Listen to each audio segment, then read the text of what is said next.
Welcome, foolish mortals, to another episode of the HitchHiking Host Show. We are your ghost hosts, Wes and Jenn. If you follow us on Instagram, you'll know Jenn was in Epcot last night, or whenever you watch this, it was Friday night. Jenn, what all did you do in Epcot? We walked around. We pretty much zigzagged all over the parks. I know we went to Maelstrom to pay our respects. It was very sad, very somber. I was going to say, I assume the line wasn't very long. No, there was actually like a cast member stationed in front of there, and it was interesting because I heard like family, I don't know where they're from, but they had thick southern accents. They're like, oh, there's no ride here anymore! Where's the dang trolls? Yeah, and they're like, no, sorry. And the cast member was so sweet about it. She's like, no, it closed 2 weeks ago. They're like, what? Seriously? Oh, I told you there was no ride. What a waste of time. Are you serious, bro? Yeah, really? This Bourbon's guide says it's still here. Oh my gosh. But no, we just basically zigzagged around the park. We walked around a little showcase, got some food for food and wine. Yeah, I don't know. Went on Nemo, Spaceship Earth. You got emo on Spaceship Earth? What? Got emo on Spaceship Earth? No, we went to Nemo. Oh, Nemo! I think you got emo on Spaceship Earth. Yes, I did. Wait, didn't I post pictures on Spaceship Earth? Or no, maybe I didn't. I think my battery was dying, so I didn't post pictures on Instagram at that point. But no, we went to Nemo, we went to Spaceship Earth, we got a fast pass for Living with the Land, as exciting as that was. Went to Mouth Theater, saw some of the new merchandise, so. Oh, nice. Phone case with Madame Leota. Yes, that was cool. I posted that. That was like the highlight of my night last night. But no, it was fun. We walked around. It was crowded. It's interesting because all of a sudden, usually Epcot's really like quiet that time of night, but there's nobody at bag check. And then when we went to go into the actual park, there was just like a mob. Like every little scanner Mickey thing was like 10 deep of people. Wow. But because of the crowd, so that's enough about Epcot.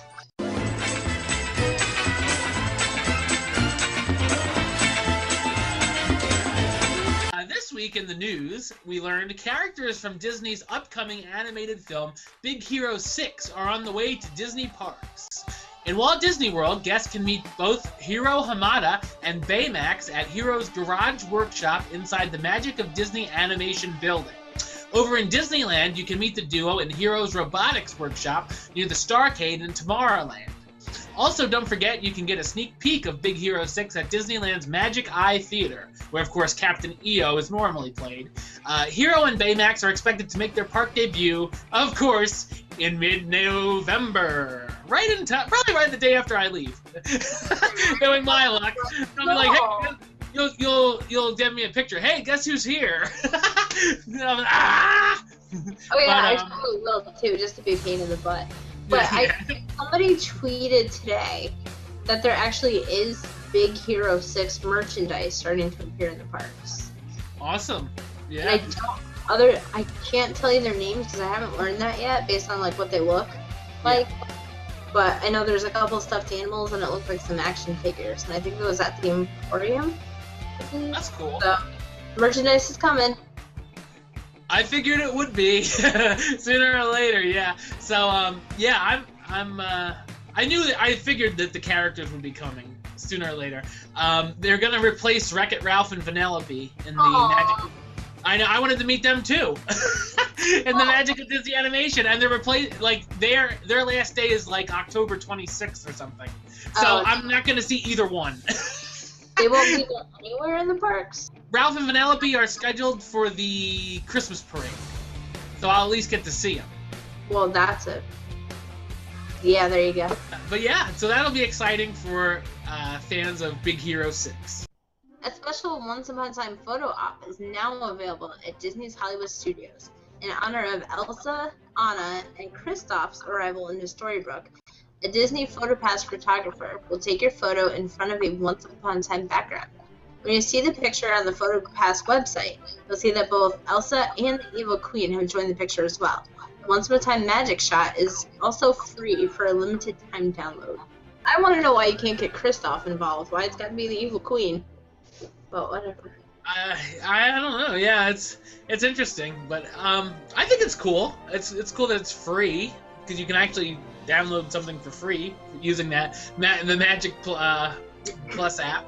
But I like that Elsa's in it. So if I see there's not a long line or something, I'll probably do it. You'll run to it. Run to it. I'm like, wait, where's Elsa? I thought Elsa's supposed to be in this picture. Also this week, the new menu for Trattoria El Forno. The new restaurant at Disney's Boardwalk hit the web. And also, it's me, I'm Mario! The restaurant will feature Italian cuisine with daily made mozzarella and pasta and pizzas made in the wood-burning ovens. Trattoria al Forno will be open for breakfast and dinner daily, and opening day is set for December 18th. You can make your reservations starting on October 21st, which is in a few days. So that's pretty cool. Have you ever been to the Boardwalk, Jen? I have. In fact, I love walking around the Boardwalk. I was disappointed and can't remember the name of the restaurant that was there. I know it was Cat Cora's Cuisina, right? Did they serve Fancy Feast there? What? Did they serve Fancy Feast? No, but that was the name. It was like Celebrity Chef. It was like Cat Cora. Oh, I think that an actual cat. No. That's anyways. But they used to have a little walk-up window. I'm ignoring you now. But they used to have a walk-up window where you could get slices of pizza, and then you could just eat outside. And it was so nice, and I think that closed. And I haven't been there since the restaurant. I'm assuming this is opening in its place. But you know what happens when you assume. Yes. I only passed the Boardwalk on the boat from Hollywood Studios to Epcot. You're missing out. Well, because I heard it was pretty cool, and then I was sort of like, what the heck is that thing? And I'm like, oh, it's the Boardwalk, awesome. And then I'm like, I have to check that out one day, and yeah, I haven't gone back. Yeah, I've never tried the Italy Pavilion or anything, but this seems like it's, I know, but this seems like it's on par with what they have at the Italy Pavilion by looking at its menu. It sounds really good. I would try it. The latest Disney Kingdom comic series was announced this weekend. After success with Seekers of the Weird and Figment, Disney and Marvel team up once again with a 5-issue series telling tales of the Big Thunder Mountain Railroad. This series, based on the wildest ride in the wilderness, will uncover some mysteries of the attraction and explain how it became the haunted legend it is today. The Big Thunder Mountain series is set to begin in spring 2015. Yes, and I will definitely be getting it. I have all the Secrets of the Weird comics, and I definitely have all the Figment, like this one right here that I happen to have right next to me. That wasn't planned or anything. But definitely good comics for any Disney fan, any comic fan really, but Disney fans will appreciate it more, obviously. So I'm definitely looking forward to a Big Thunder Mountain series. I had no idea what it was going to be because they didn't announce it after Figment. So excited for that one, though. It'll be interesting to check it out.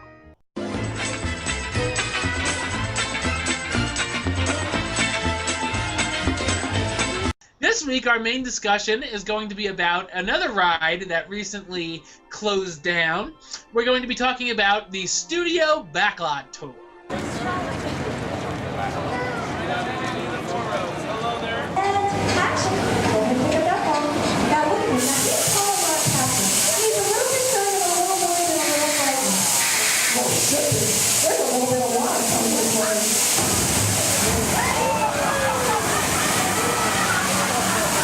Now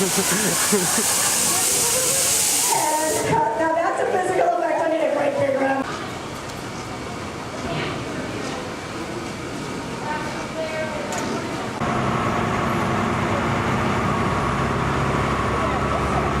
World. Our Florida sound stages are soundproof, weatherproof, and most importantly, air conditioned. All vitally important. The Earful Tower I told you about is a true masterpiece. Our team of designers, seamstresses, and tailors can turn 1.5 million yards of fabric into over 25,000 costumes every year. Many of these costumes will become part of the shows and attractions that Walt Disney World rewards. In fact, here in Florida, we have the largest open wardrobe attraction in the world. Why Mickey Mouse alone has over 175 different outfits to choose from. On the left is our scenic shop, where large-scale sets and props are built. Our team of set designers, carpenters, artists, and engineers has created caves and caverns, game show sets, even replicas of the U.S. Supreme Court and NASA's Mission Control, all on our sound stages. The shop also provides sets and props for our shows and parades here at Walt Disney World.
We've reached our second boneyard with more historic props and vehicles. When we reuse older props in a new production, they're often refitted with custom parts and given a whole new color scheme. You might not even recognize them the next time you see them on screen. For instance, coming up is our friend Herbie the Love Bug. He went through a special demolition derby makeover. Those dents and dings were added on purpose, and he can be polished up as good as new for his next starring role. We can dress and decorate these streets to look like any city we want, from Chicago to San Francisco. Depending on the choice of vehicles, props, and costumes, we can even turn back the clock and set our story in a different time. And when Imagineers were designing Disney's Hollywood studios, then, of course, Disney-MGM studios, they wanted guests not only to be entertained by attractions, but witness how real Hollywood productions were made. It was decided that not only would guests be able to see how movies were made, but also see actual productions being shot right at the studios. To do this, Imagineers came up with the idea of a tram tour, much like those you would find going through studios in Hollywood. Not only would there be a tram ride, but also a walking tour where guests could see productions inside sound stages designed for film and television productions. Construction on the Studio Backlot Tour began on March 27, 1986, and was one of the few attractions that opened on the studio's first day on May 1st, 1989. The original tour, then called the Backlot Studio Tour, was over 2 hours long, and guests aboard the trams where the current Magic of Disney Animation building is. The trams themselves were rather large and could hold up to 200 guests as they went through every phase of film production. A tour guide also provided narration as they passed through all of the portions of the attraction. The first stop on the tour was the production center, where riders could see the costuming department, which was the biggest in the world and where cast members made costumes for different productions. After that, the tram went by the scenic shop where sets for productions were built. Then, the tour cruised down Residential Street where faux facades from television shows and films such as The Golden Girls and Ernest Saves Christmas could be found. An audio animatronic version of Herbie the Love Bug could be found on the street as well, as he honked, opened its doors, and even squirted water at guests. After Residential Street, the tour went through New York Street, which was closed to the public at the time for filming. The street is a collection of facades constructed together to look like sections of New York. A few years after the tour began, New York Street was removed from the tour and made into a walking space for park guests to venture through. As the tram exited the New York setting, it came upon a supposed movie set that showed us how special effects worked called Catastrophe Canyon. During the canyon portion, an explosion would occur on an oil tanker, and a flood of water would follow. Afterwards, the tram would pull around back, and the guide explained how the scene was created. Another portion of the tram ride was the Boneyard, where riders could see large, mostly vehicle props from films such as Star Wars and Roger Rabbit. The tram portion of the ride concluded after Catastrophe Canyon, and guests exited where the Studio Catering Company is found currently, and could take a short break before the second half. A few years after opening, the break area would expand and become the Honey, I Shrunk the Kids movie set adventure. The second portion of the Backlot Studio Tour was a walking tour, which began at a water tank, where guests were shown how water effects were done, with the volunteers from the audience playing roles and getting trained. After that was the Inside the Magic Special Effects and Production Tour, which demonstrated some special effects in front of a green screen, where volunteers got to participate in things such as riding a giant bumblebee from Honey, I Shrunk the Kids. The end of the walking tour was the Making of set tour, promoting the newest Disney film and emptying out into the Walt Disney Theater, where a film starring Michael Eisner and Mickey Mouse showed previews for the upcoming Disney adventures. Afterwards, guests exited through the Disney Studio Store. The first of many changes to the original tour saw the Walt Disney Theater break off into its own theater that would present Here Come the Muppets and what occupies the theater now, Voyage of the Little Mermaid. The next change that came saw the tour officially break into two halves, with the tram portion becoming the Backlot Tour and the walking half being called Backstage Pass. The entrance for the tram was moved up to Mickey Avenue and began with the water tank experience, then going through the prop warehouse, which had been built to serve as a larger queue for busy days and also showcase props from Disney's films and former attractions. It was also used as the new loading zone for the trams. Backlot Pass ended its run in 2001 due to budget cuts. The exit area for Backlot Pass became the Walt Disney One Man's Dream exhibit. The soundstage is also closed, but Soundstage 3 opened up again in 2001, where it housed the Who Wants to Be a Millionaire Play It show. After the show closed, Soundstages 2 and 3 now house the ever-popular Toy Story Mania attraction. With the closing of Backstage Pass, the Backlot Tour would undergo quite a few changes as well. On July 2nd, 2003, Residential Street became closed to the public and then demolished to make way for the Lights Motor Action Extreme Stunt Show. The show caused the Backlot Tour to be rerouted, having to go around the large stadium. The small portions of the residential street that were left became a scaled-down version of the Boneyard. In 2008, the live tour guides were replaced with a recording for the tram portions of this work. On September 20, 2014, it was announced that the Studio Backlot Tour would close for good, and it did on September 27th. The next day, the marquee at the entrance was already painted over. The Studio Backlot Tour might have changed quite a bit through the years, but will always be remembered as a park staple in its early state. Yes. Jen, what are your thoughts about the Backlot Tour? I enjoyed it. I remember going and seeing the scenes from the Mickey Mouse Club way back in the day when I was a kid, probably before you were even born. I don't think so. I was born in 87. Yeah. And the park only opened in 89, so... Yeah, no, this was 1992. This was 1992. But anyways, I know we enjoyed going on it. It was aged. You could tell it needed a refurbishment big time. Or something, it needed something. I know I laughed that they still had the Hannah Montana house there from the Hannah Montana movie. Yep, I remember seeing that last time. Yeah, and the special effects when you watch them on the green screen, because we all know how much I love green screen. Special effects, you could tell they weren't so special anymore, I guess. I mean, it was fun to see it for what it was and enjoy it, but it aged.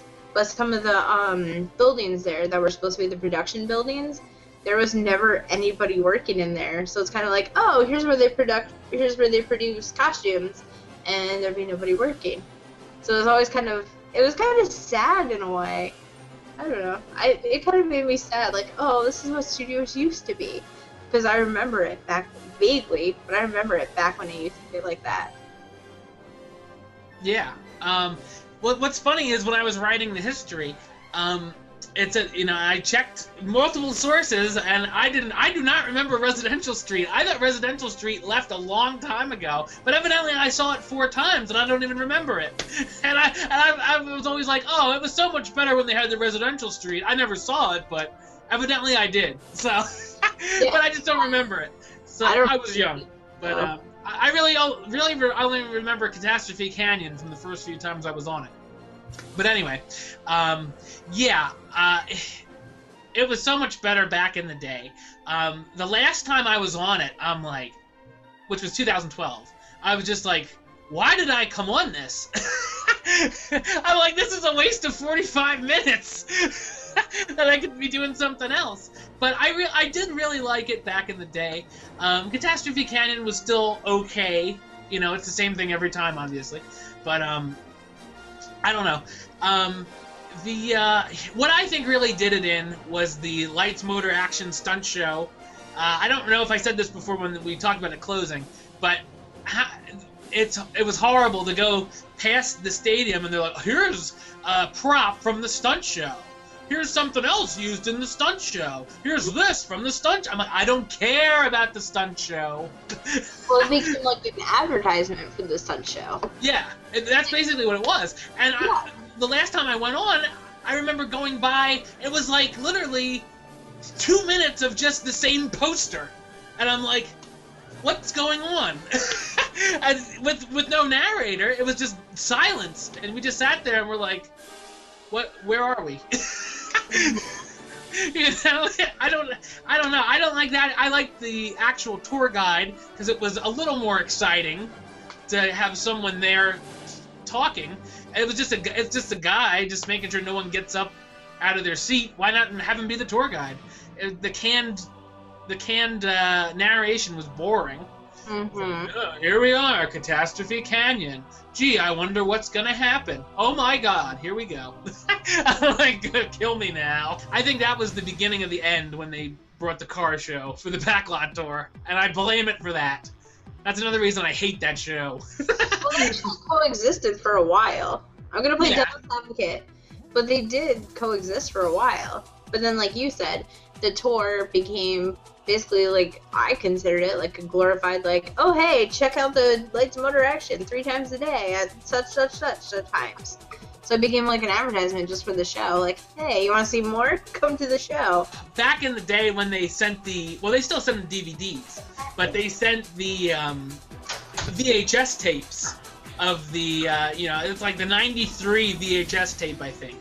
And I always would, when I would watch it, I would laugh at a certain part. It was always the Catastrophe Canyon part, because it was this little old lady, and she always said, I went through the canyon and I got all wet. She's like, well, it felt good. It was nice. I'm like, so are you happy or not happy about that? She didn't know what to think. She was conflicted about whether or not she enjoyed it. But that always made me laugh, and obviously 20 years later, I can still laugh at that and remember it, because it stuck with me for so long. No, I did like it originally, but, the dumbed-down version, as I'll call it on here, definitely was like, I before I knew it was going to be closed, I was debating, should I go on or should I not go on, because I knew there was the rumors of it closing. I thought maybe I should go on one more time, but do I really want to waste the time and go on it again? So now it sort of made up my mind for me. I think whatever's going to go in that space will probably be better than that version of the Backlot Tour, than what that was. Whether it be an expansion of Pixar Place with Radiator Springs Racers, of course, which I'm rooting for, or the Star Wars Land, if that's where they're going to put it, if they're going to put it there, or whether they put it in Echo Lake, with the American Idol around that area. Either one I would much rather see. Or whatever it may become, I'm sure I would rather see than what that version of the tour became. This is my dream. If I had my way, they would create like an Arendelle ride instead of the Backlot Tour. And then magically they'll say, hey, guess what, guys? We decided we're bringing back Maelstrom. And that's what I want to see happen. I know it's a huge pipe dream, but dreams do come true. Mickey Mouse taught me that himself. Yeah. I would rather. Technically, I would have rather seen Arendelle in that space, but I don't know if they thought they were going to use that space for something else. If they knew exactly what it was, obviously they know more than the two of us do what's going in there. If it is the rumored Pixar expansion or whatnot, but if we were going to use Frozen, I would have rather seen it in that space, and it would have been a lot larger too. But what can you do? Exactly. All right, well, that does it for another episode. Jen, why don't you tell everybody where they can find you on the interwebs? You can find me on Twitter at JenMia83. And, of course, you can follow our other hitchhiking host, Mandy, at Mandy Disney on Twitter. And, of course, for me, you can follow me at Wes A-List. Check out my other YouTube, youtube.com/westside515. For our hitchhiking host links, follow us on Twitter at HitchHostShow. Like us on Facebook, facebook.com/HitchHostShow. Subscribe right here on YouTube, youtube.com/HitchHostShow. Check out our Instagram page, Instagram, and it's at HitchHostShow, for many pictures like Jen graciously gave us last night. And don't forget, every like, follow, subscription will go towards my doing something I'm not very thrilled about doing in Disney World in a few weeks. So make sure you do that to torture me some more. All right, so until next time, don't forget to Hurry back for another episode. Bye. As we went through the canyon, I got all wet. We went through the storm. But it felt good. It was nice and cool.